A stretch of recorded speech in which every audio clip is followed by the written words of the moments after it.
오늘 이 자리에 모이신 여러분들 늘 한마음 한성령 한 소리 가진 주의 지체 다 되시기를 주님의 이름으로 축원합니다.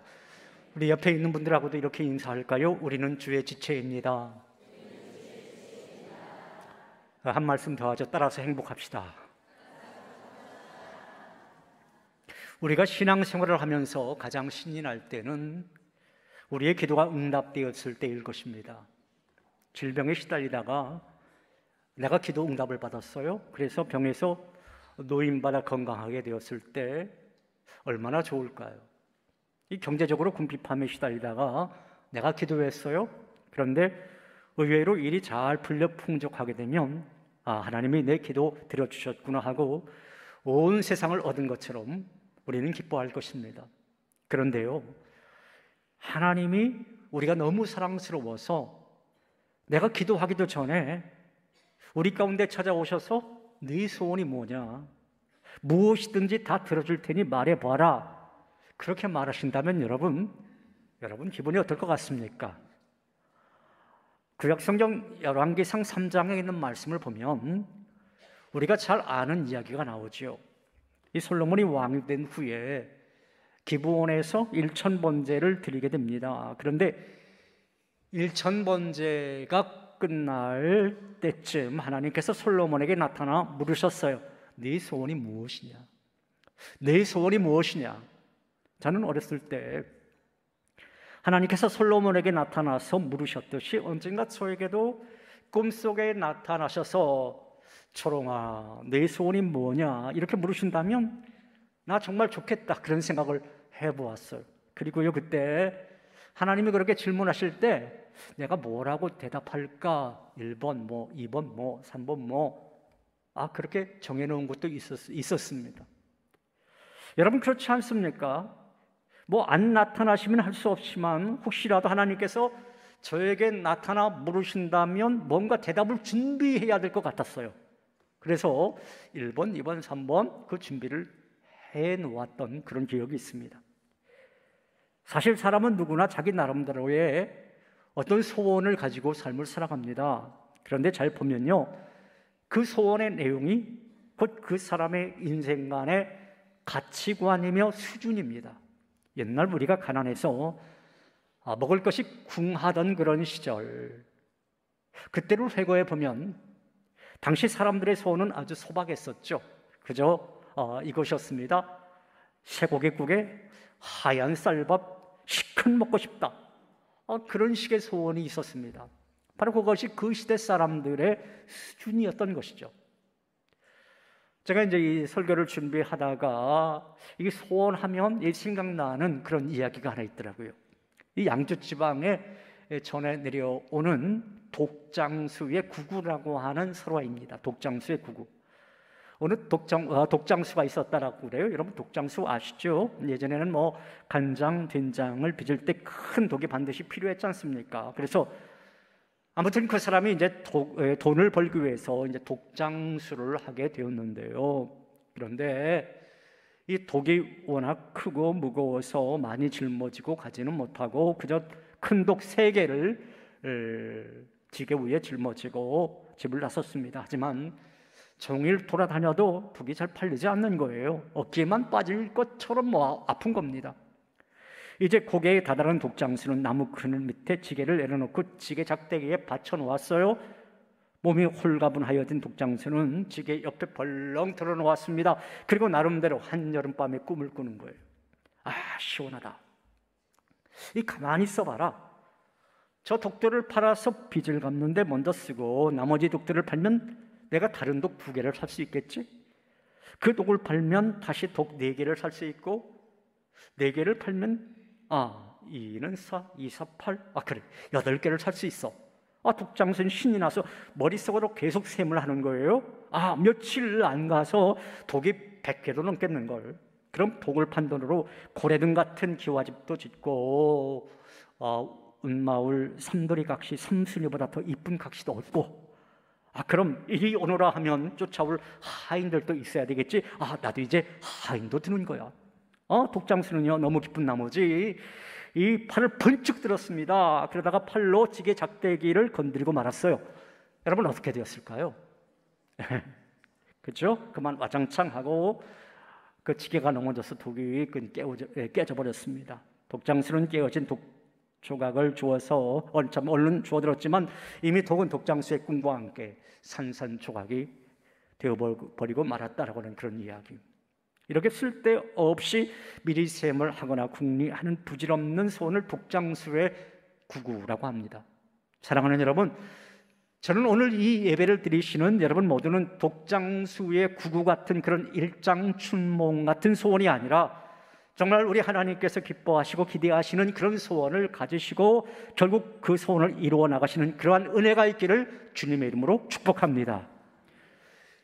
여러분에게 하나 질문을 먼저 드리겠습니다. 여러분은 기도하면 누가 생각이 나시나요? 기도하면 누가 생각이 나십니까?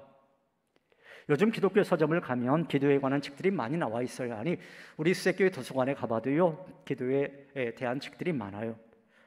물론 기도에 관한 책들이 많은 것이 어제 오늘의 일은 아니지만 요즘에 보면 누구누구의 기도라고 하는 그 제목의 책들이 많이 나와 있는 것을 볼 수가 있습니다. 이렇게 된 데에는요, 아마도 야베스의 기도라는 책이 1등 공신일 것입니다. 이 야베스의 기도, 이 역대기 4장에 등장하는 다분히 현세적 그러한 축복을 추구하는 이 야베스의 기도는 우리 한국 사람들의 어떤 기복신앙에 대한 일종의 성경적 근거로 받아들여집니다. 어떤 그 기반처럼 보여요. 그러니까 그 책이 상당히 한때 큰 호응을 얻었습니다. 그러다 보니까 이제 출판사들이 앞다투어서 야베스의 기도처럼 누구누구의 기도, 이 책을 계속해서 내놓은 겁니다. 히스기야의 기도, 아브라함의 기도, 한나의 기도 등 기도에 관한 책들이 많이 나오게 되었어요. 자, 그렇다면 여러분 혹시 아굴의 기도에 대해서 들어보셨나요? 아굴의 기도. 아마도 잘 안 들어보셨을 거예요. 왜냐하면 그리 많이 언급되지 않은 기도이기 때문인 것이죠. 그러나 사실 이 아굴의 기도는요, 야베스의 기도나 히스기야의 기도 못지않게 깊은 신학적 의미를 가지고 있는 그러한 기도입니다. 어느 신학자가 이런 글을 써놓은 것을 제가 본 적이 있어요. 지구촌 어느 한 구석에서 기도 세미나가 열렸다라고 그래요. 여러분, 기도 세미나가 열렸으면 초청 강사가 있을 거 아니에요. 이름만 들어도 익히 잘 아는 초청 강사, 아브라함, 모세, 엘리야, 히스기야, 한나, 이런 초청 강사들이 다 초청이 되었습니다. 그런데 아굴은 그 자리에 없는 거예요. 왜냐하면 이름도 생소하고 인지도나 유명세도 떨어지기 때문에 아굴을 그 어느 누구도 초청하지 않았던 것이죠. 초청자의 리스트에 없었던 겁니다.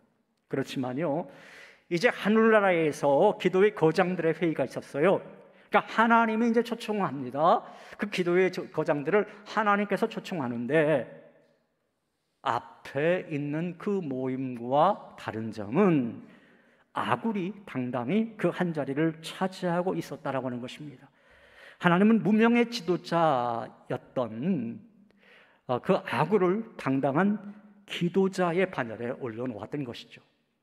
그렇다면 여러분, 오늘 본문 기도의 주인공 아굴은 어떤 인물이었을까요? 아니, 어떤 인물일까요? 아쉽게도 아굴에 대해서 성경은 그다지 많이 언급하고 있지 않아요. 성경 어디에도 없습니다. 단지 이 잠언서 30장 그가 남겨놓은 기록만을 통해서 우리는 아굴에 대해서 알 뿐입니다. 그런데 이 잠언 30장, 오늘 우리는 7절에서 이제 9절까지 있는 말씀을 읽었지만 그 뒤에 나오는 30장 전체의 내용을 쭉 살펴보면은 그는 날카로운 관찰자인 동시에 뛰어난 상상력의 소유자임에 틀림이 없습니다. 그렇다고 단순한 동물학자나 식물학자는 아니었어요. 그는 미물을 통해서 하나님의 섭리에 연결시킬 줄 아는 어떤 영적인 감각과 센스를 지녔던 사람이다, 그렇게 말을 할 수 있겠습니다. 왜냐하면 그는 개미에게서 부지런함을 배웠던 사람이었고요, 거머리에게서 탐욕을 깨달았던 그런 사람이었어요. 또한 사자의 갈기에서 제왕의 위엄을 보았던 사람이었고 사반에게서 협동심을 배웠던 그런 사람이었음을 우리가 30장 그 뒷부분에 보면 나와 있는 것을 볼 수가 있습니다. 그러한 아굴이 오늘 보면 7절에서 자신이 소망하는 바에 대해서 밝히고 있는데요, 먼저 7절에 있는 말씀 보면 이러한 말씀이 나와 있습니다. 자, 7절에 있는 말씀 우리 같이 이 말씀 읽겠습니다. 내가 두 가지 일을 주께 구하여 싸우니 내가 죽기 전에 내게 거절하지 마옵소서.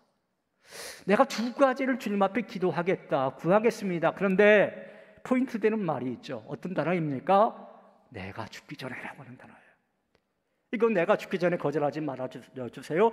내가 죽기 전에 이 기도 꼭 두 가지 기도 이루어주세요. 그러한 의미가 있겠죠. 이 말을 우리가 유출을 해보면요, 아마도 이 기도문은 아골이 어느 날 갑자기 즉흥적으로 우발적으로 그렇게 읊은 기도의 제목이 아니었다라고 하는 거예요.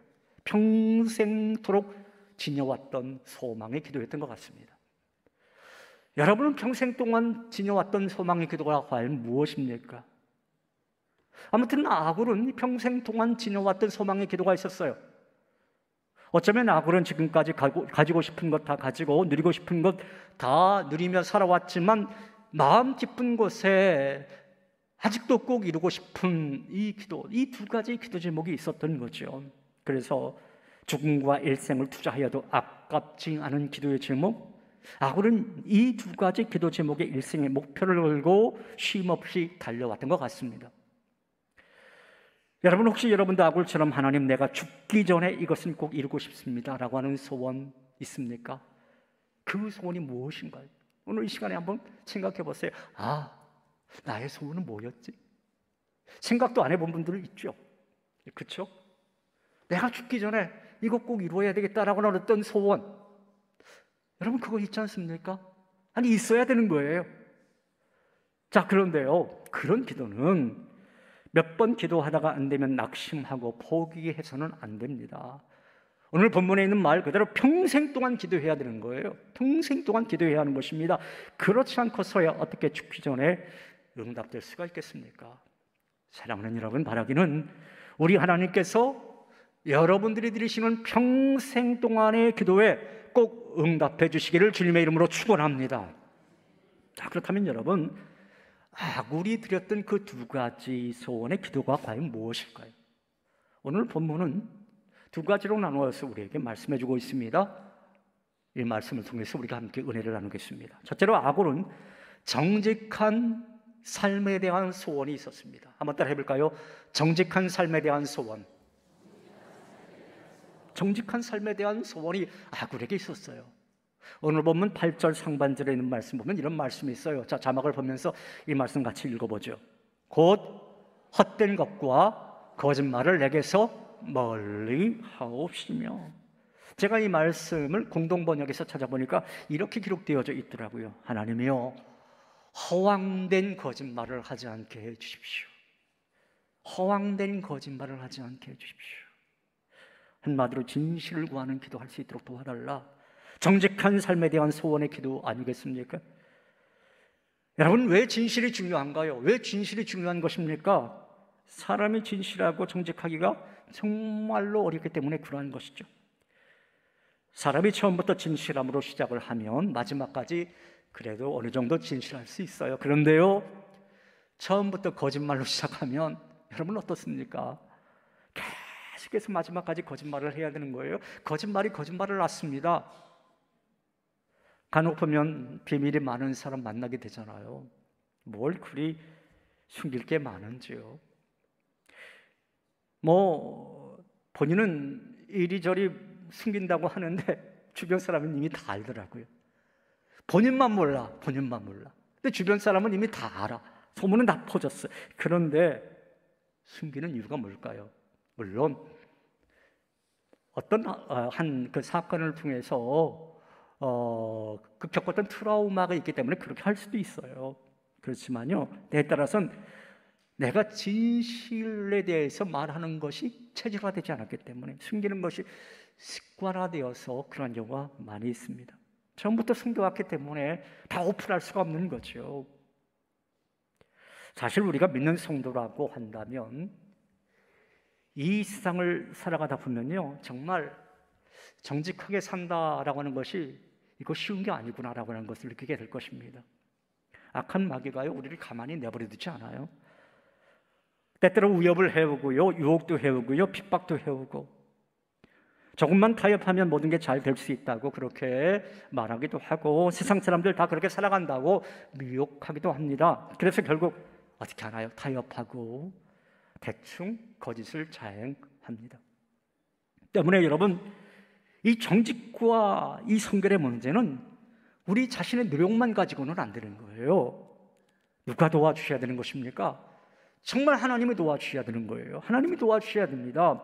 그래서 아굴은 정직한 삶을 위해서 날마다 기도했던 거예요. 하나님, 헛된 말과 거짓말 내게서 멀리 하옵소서. 하나님 앞에 죽을 때까지 이 기도 제목 놓고 기도했던 거예요. 여러분, 요즘 인터넷이 참 무섭다라고 하는 생각 들잖아요. 그렇죠? 인터넷이 참 무섭습니다.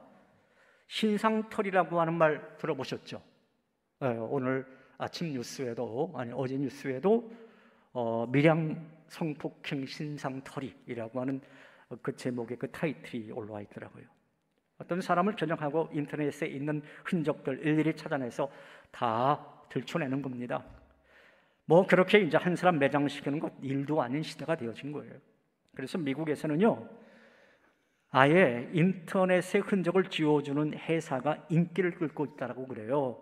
예를 들어서 어떤 사람이 취직하려고 할 때 자기도 모르게 인터넷에 부정적인 자료가 남아 있으면 이거 뒷조사 당할 수도 있으니까 대행 업체에 의뢰를 한다는 겁니다. 그러면요, 그 대행 업체는 인터넷에 있는 그 사람의 나쁜 흔적 이거 다 지워버린다라고 하는 거예요. 다 지워버리고요, 반대로 좋은 자료를 일부러 만들어서 그 인터넷에 실어놓는다.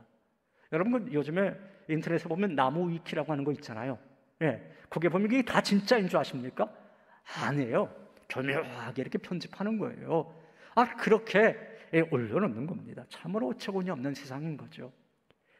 그런데 우리가 하나님을 믿는 성도로서 정직한 삶을 추구하며 살아가면, 연약하게 정말 십자가 들고 살아가면요, 그런 염려, 그런 걱정하지 않아도 됩니다.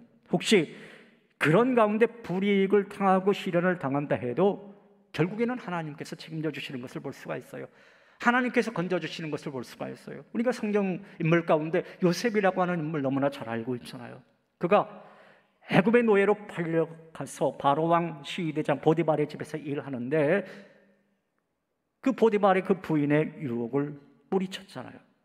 물론 그 여인의 모함으로 감옥에 갇히긴 갇혔지만 나중에는 오히려 어떻게 됩니까? 그 두 사람에 관한, 술 맡은 관원, 떡 맡은 관원, 그들의 꿈풀이를 잘 해줘서 바로왕을 만나게 되었고 결국 애굽의 총리 대신이 되었습니다. 하나님이 보고 계시니까, 하나님이 함께 하시니까, 하나님 의지하니까 결국 승리하더라라고 하는 것이죠. 여러분, 혹시 1982년 시카고에서 터졌던 무서운 타이레놀 사건이라고 하는 사건 아십니까? 존슨앤존슨의 해열 진통제 타이레놀을 복용한 사람이 사망을 한 거예요. 사망을 했습니다. 이틀 동안 7명이 연달아 죽었어요. 이거 큰일 난 거 아닙니까? 미국 전체가 발칵 뒤집혔습니다. 그때 그 회사는 아무 변명도 하지 않고 신속하게 대응 조치를 합니다. 전국에 있는 전량을 다 회수를 해요. 미국 전국에 있는 전량. 그 당시 1982년도의 돈으로 약 1,000억 원, 요즘으로 말할 것 같으면 1조 원이 넘는 그런 돈일 거예요.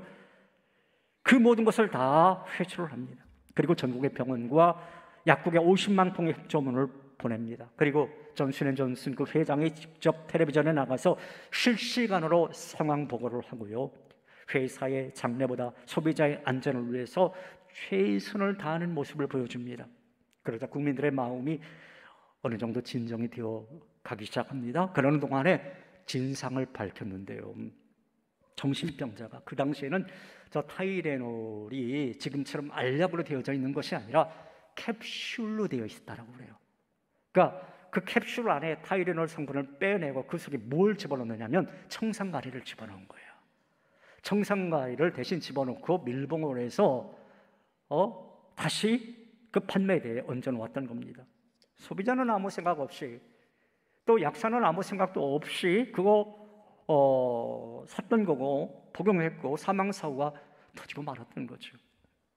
그 여러분 어떻게 됐을까요? 물론 이 타이레놀 회사도 캡슐에서 이제 알약으로 그 약을 바꿉니다. 그리고 타이레놀 회사의 신뢰도가 확 올라갔어요. 신뢰도가 급격히 상승했습니다. 그리고 타이레놀은 처방전 없이 판매되는 의약품 중 1위를 차지하는 계기가 되었다고 합니다. 그뿐만이 아닙니다.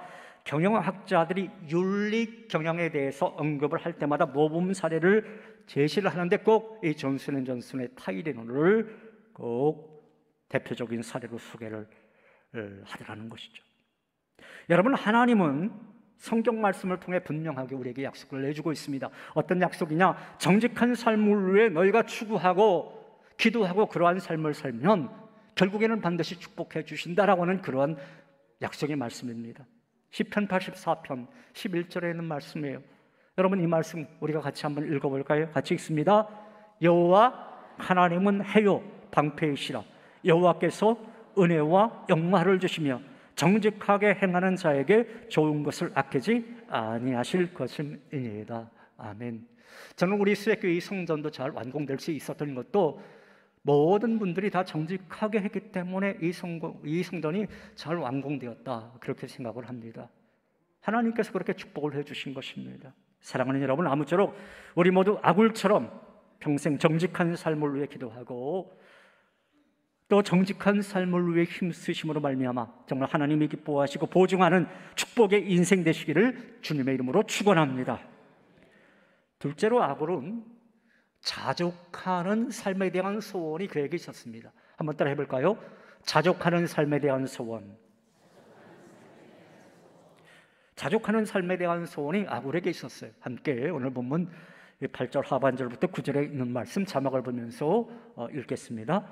나를 가난하게도 마옵시고 부하게도 마옵시고 오직 필요한 양식으로 나를 먹이시옵소서.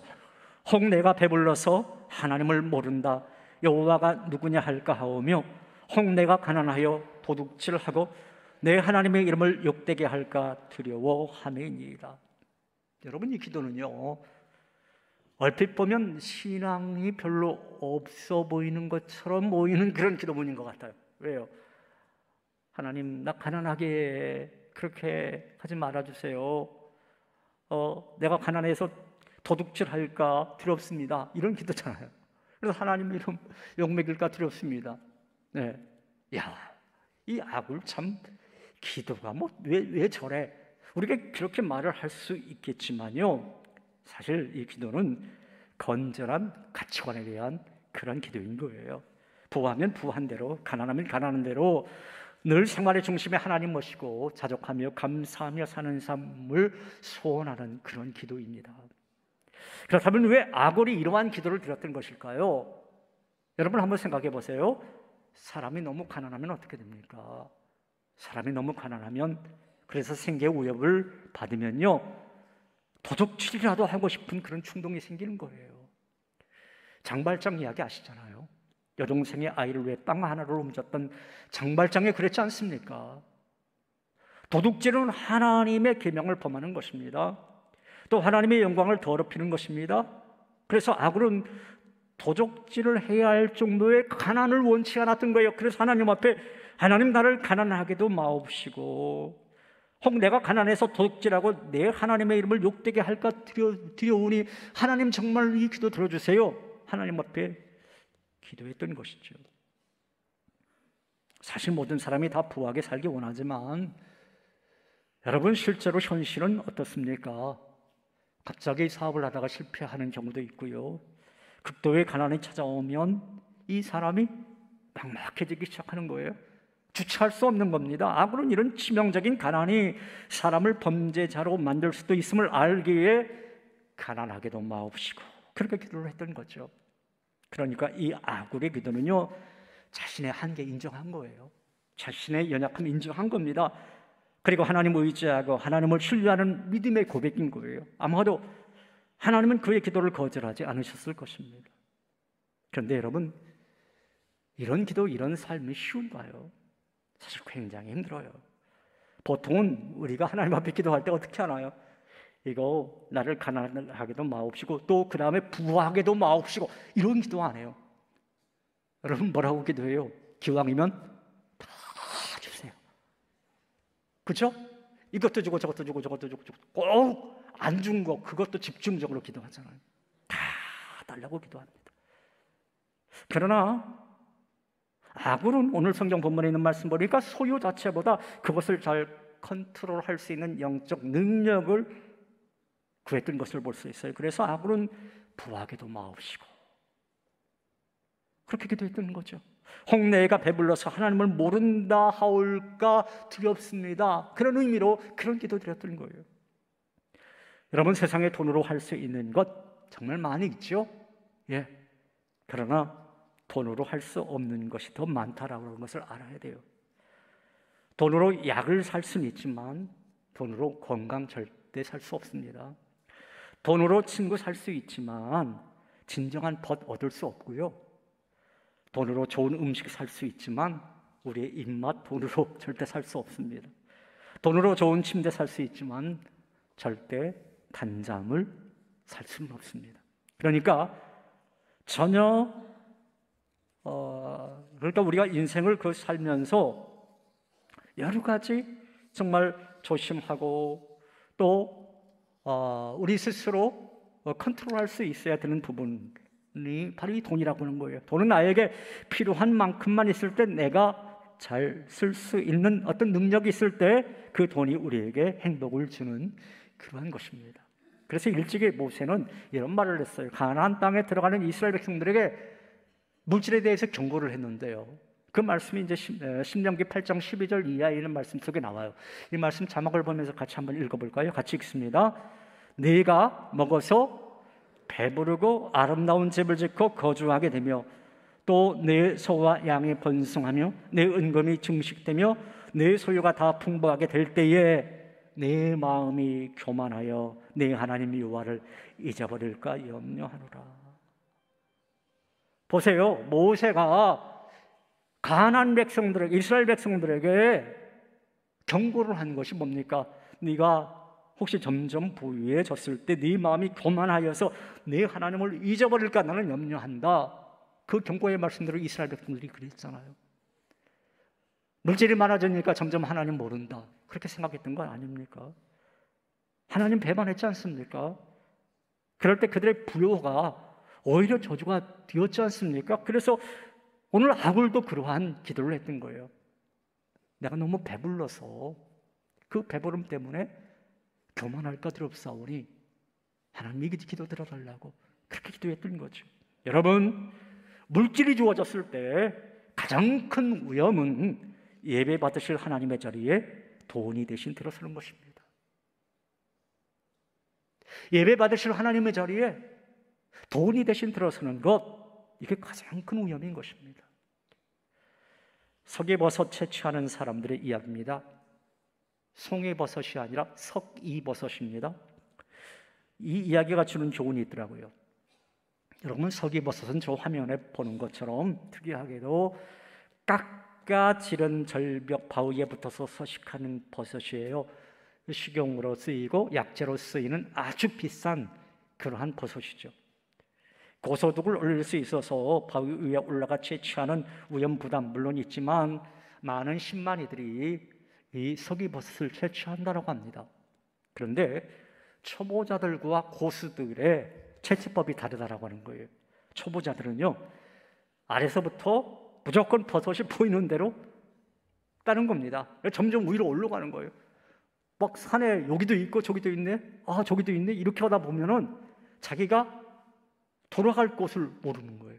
내가 지금 어디까지 왔더라? 그리고 벼랑 끝을 너무 많이 올라가서 제대로 내려오질 못하는 겁니다.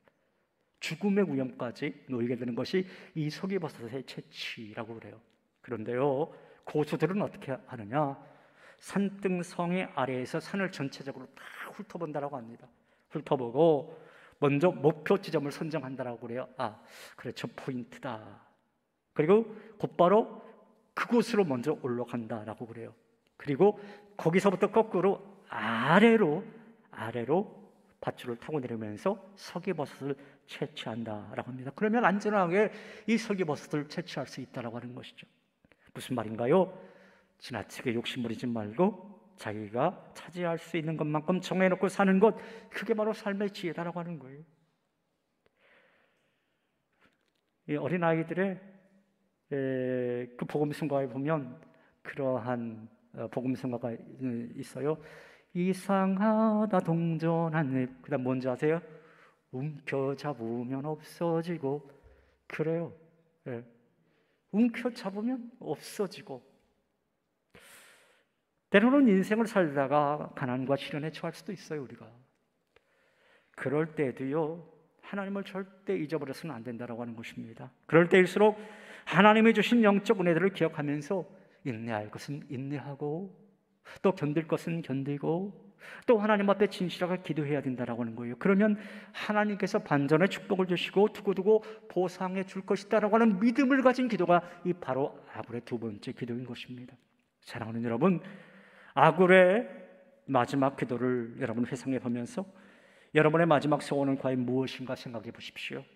그래서 바른 소원을 가지고 그 소원을 이루어가면서 남은 생 축복의 삶을 살아가시는 그 은혜가 저와 여러분들의 삶 속에 펼쳐지시기를 주님의 이름으로 축원합니다.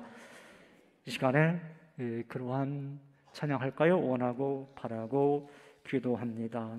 이 세상을 살아가는 동안에 나의 힘을 의지할 수 없으니 기도하고 낙심하지 말 것은 주께서 참 소망이 되심이라. 주의 길을 걸어가는 동안에 세상의 것 의지할 수 없으니 감사하고 낙심하지 말 것은 주께서 참 소망이 되심이라. 하나님의 꿈이 나의 비전이 되고 예수님의 성품이 나의 인격이 되고 성령님의 권능이 나의 능력이 되길 나는 원합니다. 나는 바랍니다. 나는 기도합니다. 라고 하는 이 찬양 같이 찬양하죠.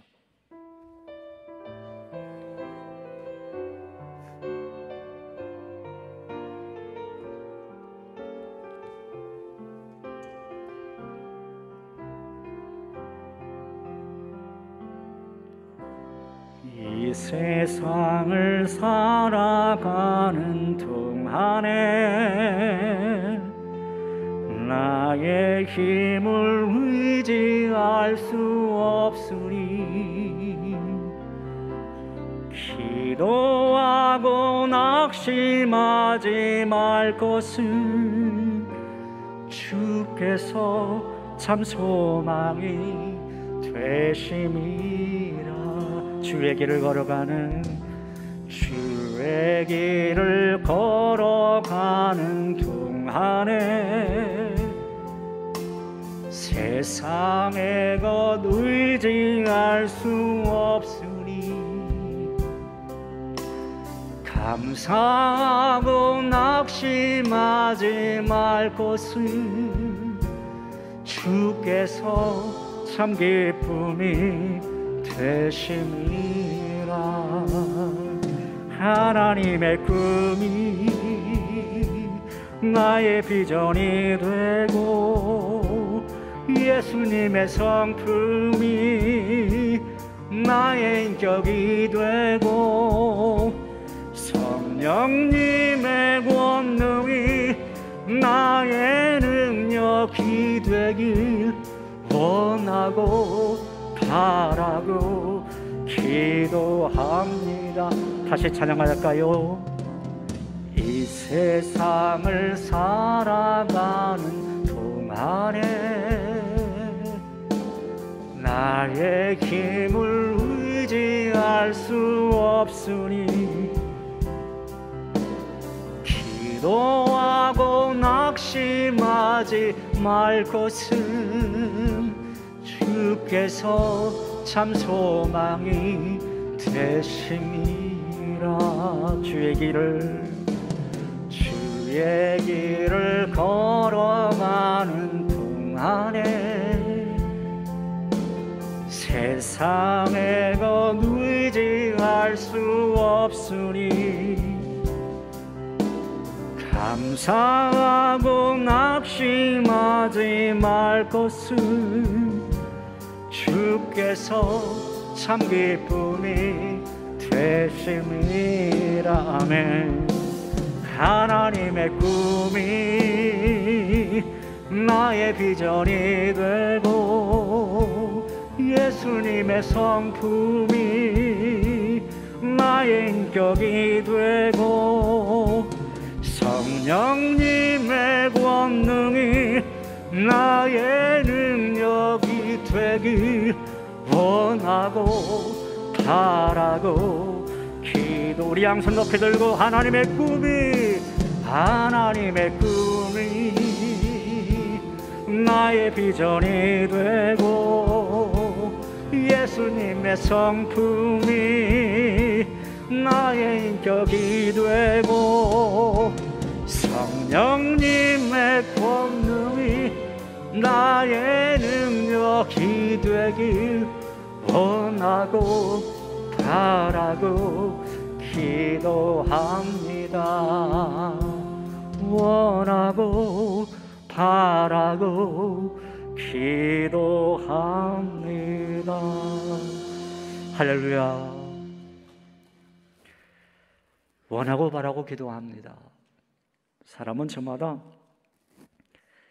여러 가지 소원을 갖고 살아갑니다. 그것을 위해 도전하고 그것을 위해 노력하고 또 그것을 위해 기도하며 나아가죠. 그 소원들이 우리 인생의 내용과 가치를 결정하게 되는 겁니다. 자, 그렇다면 저와 여러분은 과연 이 시간에 어떤 소원을 갖고 계십니까? 사랑하는 여러분, 오늘 말씀에서 본 대로 아굴은 평생 소원이 있었잖아요. 그 두 가지 소원, 하나님 진실하게 정직하게 살아갈 수 있도록 도와주세요. 또 하나님 가난하면 가난한 대로, 부하면 부한 대로. 물질 때문에 죄짓고 살아가는 것이 아니라 또 교만에 빠져서 살아가는 것이 아니라 정말 자족하는 삶 살아갈 수 있도록 도와주세요. 그렇게 기도했던 것처럼 여러분, 두고두고 후회 없는 인생, 존귀한 그 인생 하나님 앞에 기도하고 하나님 앞에 소원을 말해가면서 그렇게 삶을 살아가는 그러한 은혜와 그러한 축복이 여러분의 삶 가운데 아름답게 펼쳐나가게 되시기를 주님의 이름으로 축원합니다. 하나님 아버지 감사합니다. 이 땅의 삶을 살면서 우리에게도 고민이 너무나 많이 있습니다. 내 평생의 소원 과연 무엇이었는가? 아버지, 그렇게 되물을 때도 많이 있었습니다.